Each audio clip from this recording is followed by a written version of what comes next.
小黄瓜咩去除它的生味，金马辉哥告你知？大家好，我是辉哥。炎炎夏天带小提的凉拌小黄瓜，真干拼做开胃啦！有人讲的气龟啊，有什么一个就是气龟啊？因为伊表面上就挂有气。就先要来做前置作业的辣椒切片，要食到香麦味，咱就是用小辣椒。小黄瓜今天辉哥要用拍的，去头去尾，蒸溜得粉。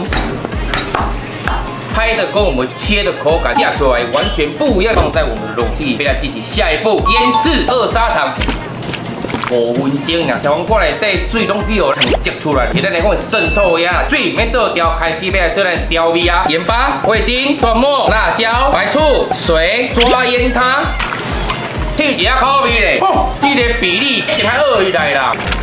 凉拌小黄瓜已完成，辉哥搅你看，冰镇1个晚上，呈现出来是安尼酸甘甜，清爽个脆。这个物件在我们的夏天做咱的凉拌开胃菜，非常的适合。想要和辉哥分享更多酱菜，关注辉哥风雨里，辉哥在6少尾等你。